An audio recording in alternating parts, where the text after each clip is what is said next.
بەرەزان بابێن قسە لە سەیەکردو بکەین قابلە حزبەکە لەوێ کوردستان حزوری هەیە ئارزوی خۆیانە چێت ڕەدەبی چێ پێی باشە چێ خراپە ئەمە سەرنج دەدەین ئەو حزبە لەوەتی هاتیە با پێ بڵێن ئایا ینی بەڕاستی لە خەڵک ڕوون کاتەوە شانازی بەو مێژووی کۆنی باو با پیرانمان دەکەن یاننا مە نایەن بینی ڕنگدانەوەی هەبێ لە فعلدا ئەوانە مێژۆشکەیان لە ئیسلامی لە کوردستان دروست کردیە مێژووی هەموو حزبە ئیسلامیەکان زۆر جدا لە مێژووی باو با پیرانی ئێمە کە مسلماندارێتی خۆیان دەکرد ئەوان تەدەخل بە ژیانی خەڵکیان ناکرد ئەوان لە ڕوانگە بە ناوی ئاینداری خۆشیان دەکرد شۆڕش ژێربوون شعر و ڕنگدانەوەی خۆیان هەبوو جلو بەرجیان جودا بوو بەڕاستی لەگەر سەر هەڵدانی ئەو حزبە ئیسلامیانە مێژۆشکە لە هەموو ئەو شتان لە دابوونەریت لە مامەڵە لە تێکەڵبوون بە ژیانی شخصی ئینسان لە ئەلف لە بۆ یای دەست پێ دەکەن خویوانە مەلاکان تویان دەقوتیان دەدا خەڵک جێ لێ ڕادەگرتن دوور لە توندی تیژیش بوون ئێستا دەسەڵاتیان هەب لە ترسی پارتی وێچێتی نەبی بە ڕاشکایی بڵین هەندە توند تیژی دەکەن ئەو ڕنگدانەوەی ناو سوسیال میدیان هەیە دەیخەنە سەرەوە یەک نوتیەک لە بۆ نۆتوسێ کە ئەمە لە هەولێر لەگەریان شای بۆیە ڕاستەیە گرت و هێزەک بوو پەنای بۆم ئەوە نەبرد تند و تیژی نەبردیەوەشی باڵی بزوتنەوە بەڵام یەکگرتو زۆر بە فکر ڕێخستنەکانی دادەماڵێ لە هەستی نیشتیمان پەروەری چۆن ڕاستە ئەو باڵی تێدا بوو باڵەش نیشتیمان پەروەر بوو باڵەش تێدا بوو تەسفیان کرد لە بۆ دڕاگررتنی تورکیا لۆ لە بەرەی دژی تورکیا بوو هەڵوێستی نیشتیمانیان هەبوو جیا بوو لە چاو ئەو هەڵوێستانەی خەتی گشتی یان سکرتێری گشتی یا مەکتەب سیاسی یەکگرتو یان جەماوەری یەکگرتووی کە پێپەروەەر دەکرێت هاوڕیان حزب بە دوو کەس ناپاوێرێ سکرتێر مەکتەب خەتی گشتی میدیای مرکزی بەوانە تەقیم دەگرێت بۆیە بابین لە یەکگرتووی هەست نیشتیمانی هەیە بەڕاستی ئەنگۆ شانازی بە قانع و مەسەلەن مەحوی و نالی ئەوانە دەکەن ناتان بینی احتیمامی پێ بدە ڕۆژێک لە ڕۆژان زۆر ئەو بکە ناتان بینین شێخ مەحوێنەی شێخ محمود و شێخ سەعید و قازی محەممەد و نازام چێ لە پشتان بیت ڕۆژێک لە ڕۆژان کادیرەکانتان باسکەن ناتان بینین لە ناو کۆمەلگای کوردی جیل و کە دابوونەریتی کوردی بە نەورۆزی کاکەنگۆ نەورۆز یا ساغ دەکەن کە جەژنێکی نیشتیمانی کوردە ینی هەموو میلەتەک جەژنی خۆی هەیە یاساغی دەکەن دەتانەوێت بە ئەوەی لە قەڵەم دەدەن ئێوە بەشەکردنەوە دوو وەرە هاوڕێیان لەسەر قەزەی ڕۆژ ئاوا و باکوور وەرە سیرکە ئەوەندەی ئەوانە دەمی جۆلانی دەکەن وەکو کەس ئەو جۆلانی کاکە قائیدە بووە کاکە نەسرە بووە کاک کابراایەکە دەست سوورە بە خوێنی هەزاران کەسی کە دوای نیان دیتی گروپەکەی ئەوە سیاست یامولەدە 15 ساڵی ڕابردوو لە سووریا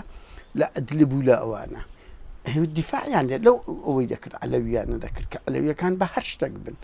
ناکرد لە سەجادەی ئەو حاڵە خەڵک گوو لەبارەم دیفاعیان لێ دەکرد ئەوان دیفاع لە ئەردۆغان دەکەن ئەو ئەردۆغان 2002 گەلی کورد دەکوژیتن ئەردۆغان کورد دەکوژی لەسەر ئەوەی نییە کە کورد کافرە لەسەوەی کووردە ئەردۆغان لە تەیارە ئیسلامیە فاشەکەی تورکدایە ئەویش بڕوای بە کێشەی کورد نییە کە ئەگەر نەرمبوونەچی هەیە کاکە ئەوە ئەگەر فترەی چیلەر و ئۆزال و ئەوانەش ئەو شتانە بوو لۆ لە بەرەوەی ئیرادەی کوردیش دەست پێ شۆڕشی کورتەیە کۆ هەفتا کە یازەی ئازارترە بەشی هەرە گەورەی بەهۆی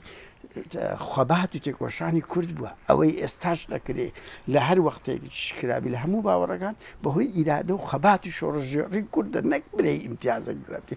لە 23 ساڵی ڕابردوو ئەوەی ئەردۆغان ئەوەی فەڵەستین غەزە ڕوبەڕی بوو کاچ خۆم بڕۆ بپرسە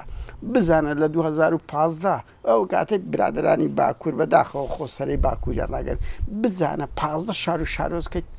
چی لێ کرد لە غەزەی خراپتر لێ کرد یانە یەک میدیا باسی نەدەکرد یەک میدیای جیهانیش باسی نەدەکرد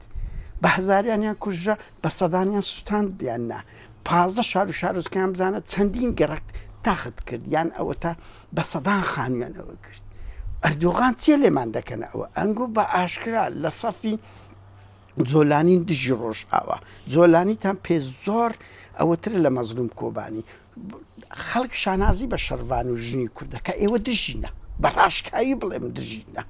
ئەنگۆ ئەو مزایدانەتان پێ ئەوەیە ئەو فاشەتەی تورک کاکە بڕ سیر کە بزانێت تورکیا ئێستا دەڵێن ئەوەی لە ئینقلابی هەشتا ڕوویدایە هەماشتا زیندانەکانی پڕ کردیە پارێزەر مامۆستا وە 1970 خەڵک ئستفتاکرا پژیژێ خۆپیشاندان و ناڕزایەتیانەی خەڵک دەکا ئەمە حەقمانیەت جەهاپەیە خۆ ئەگە بە شۆڤینەتی تورک بی پێ بڵێ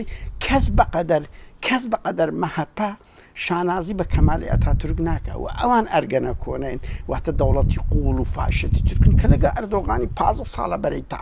بەرەیان دروست کردنیە ئەوانە بە هەردوو لا ئەو حکوومەتە تورکیایان پێکیدایە چ دێن شانازیەوە دەکەن کاکسلادین بادین دەرێ دەبی هەسەدە چەک بکرێ لۆ چەک بکرێ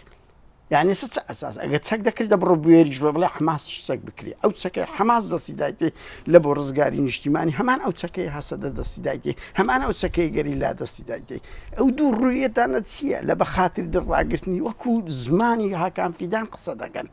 یعنی قابلەوەن دابوونەریتی کوردیتان خراپ شێواندیە مسیارێکی قێزەوەن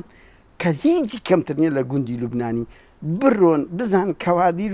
کەوادیرە دیارەکانی یەک گرتو لە هەولێرە چیان کردیە ئەو گرچاڵیە